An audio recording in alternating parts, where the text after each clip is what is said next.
Moving On is the second track on my EP. The song Moving On has a few reasons for existing, but the reason I titled it so was because at the time I was going through some troubles with a friend of mine.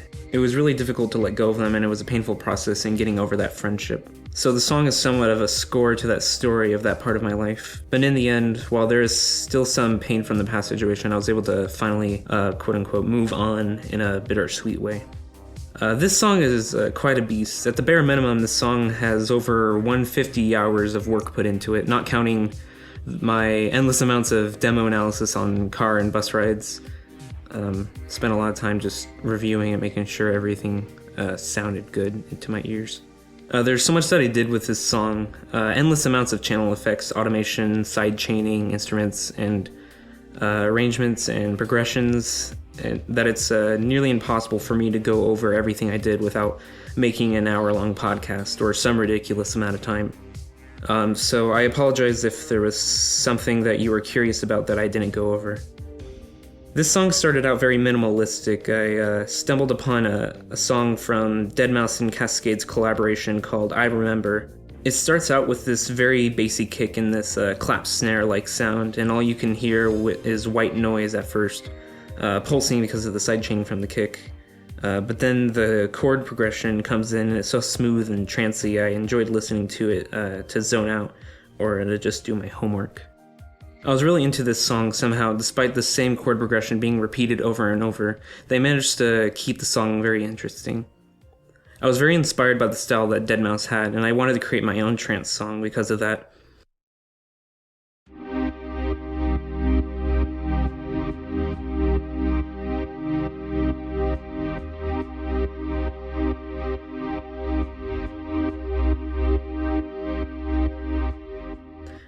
The song initially was very similar to deadmau5, with the chord progression being sidechained and everything just like their song, and I thought it was really cool.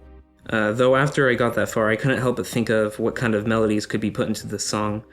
I tried all sorts of things, and everything that I tried fit really nicely. I thought the melodies added something even more to the song than it had initially, and I found it hard to not put them in. But one big difference between me and deadmau5 is that deadmau5 has way more experience as an audio engineer and producer, so I think that his skills as these things are the main reason why he's able to pull off this style so well. I still have a lot to learn in the audio world. I didn't believe my skills as a producer justified creating a minimalistic song.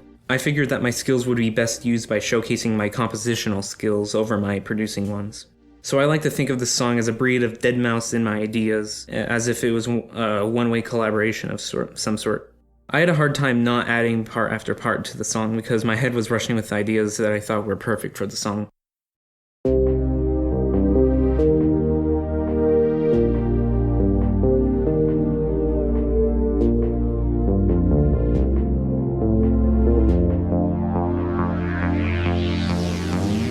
Of course, the chorus of the song has a piano part, and at this point, piano parts in my songs are kind of a staple of my approach to music. I got into music because of my fascination with piano, so anytime I can, I love to throw in a melody I'd come up with. To me, it's a kind of a homage to my musical origin that I don't see giving up anytime soon.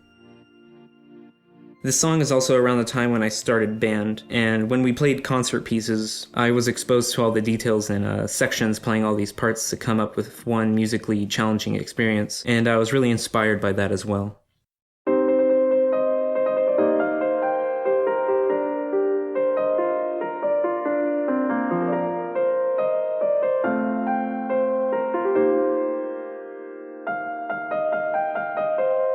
In the intro, I wanted to introduce the main chorus so I would be able to kind of present this kind of theme throughout the song. And with all these slight variations, I wanted the theme to remain the same, kind of making sure that it isn't changing that much, melody-wise.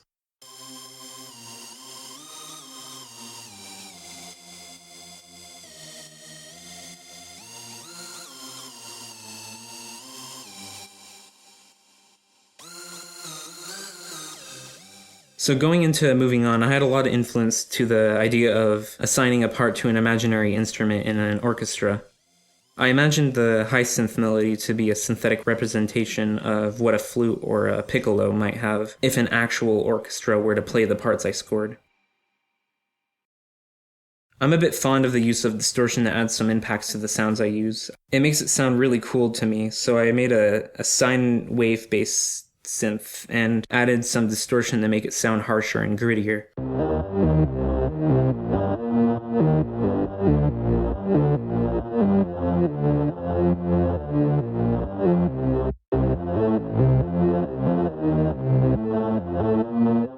Overall, it resulted in a cool bass line for the chorus and the following parts.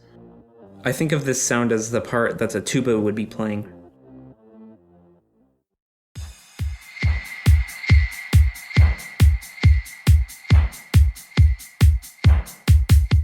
For the kick, it's completely dry, aside from the EQing to raise the bass levels of it for more impact. But for transitioning parts, I would add a kick on top of that other kick that had more reverb to give the kick more ambience when going into less active sections, in order to add even more impact to certain parts to make the kick mean a little more.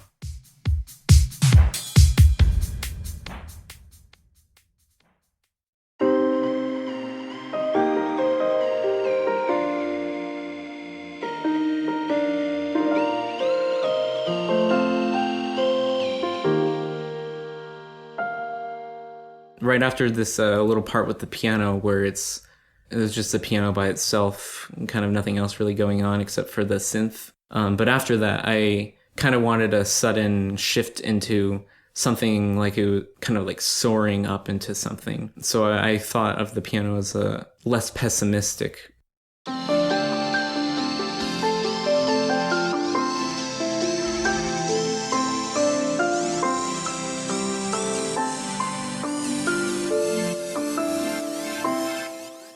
After the chorus, I thought it'd be cool to raise the key signatures to create a sense of progression to the song. Ultimately, feeling a bit peppier, like something changed for the better. This song definitely more electronic based and clubby, as I've heard people describe it. And I wasn't really thinking about that when I was making the song. I just wanted to add parts that I thought were sounded cool. I was kind of influenced by a lot of songs that had drops and stuff like that. I don't really like calling it that, but and so I thought it'd be fun to add a part of my own interpretation for that kind of thing. And so it wasn't so much dubsteppy, but I definitely wanted something to come in that hasn't been introduced at all. And so I came up with this completely different synth that has a lot of high pitches and gritty lower end also.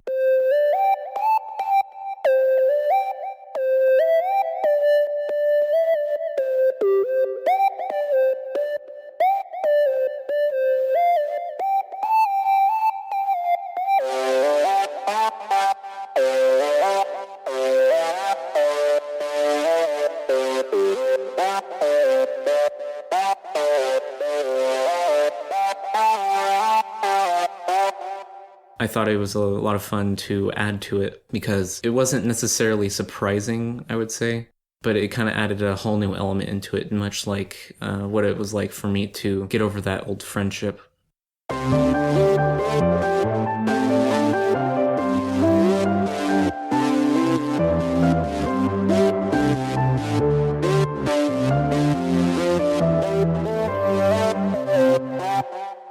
After I added the new synth to the song, after that little bass drop, I wanted to show that the melody actually fit in with the old melodies. It was kind of a representation of me after the relationship, because now it was part of who I was. Even though I'm different now, I'm still better off. And even though the relationship was part of my life now, or the end of it was a part of my life, I was still me, but I had new aspects to my life, and I learned a lot more that way. I wanted to show that I'm still me, but just with a different light on me now, because I've gone through more, and I understand more about my relationships with others and how they should be. And even though it was a hard time, I think it's okay that it happened, because ultimately it made me a better person, and it changed who I was for the better.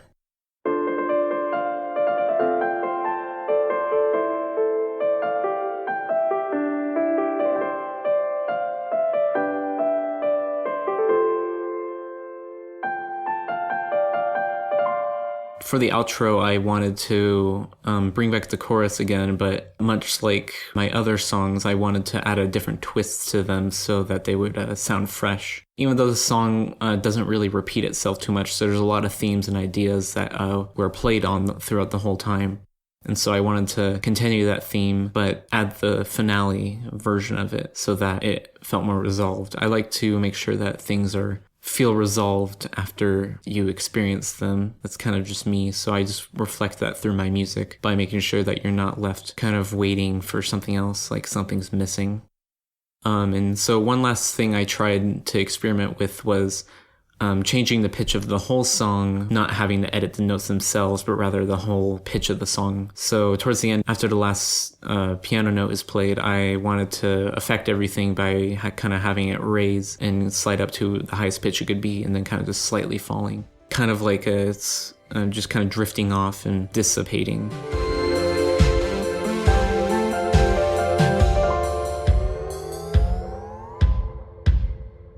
Ultimately, I think my desire for musical complexity got the best of me, and overall I learned that I valued compositional ideas over minimalism. And I think that's why this song means a lot to me, because it helped me find my style, despite having lots of inspiration from something completely different.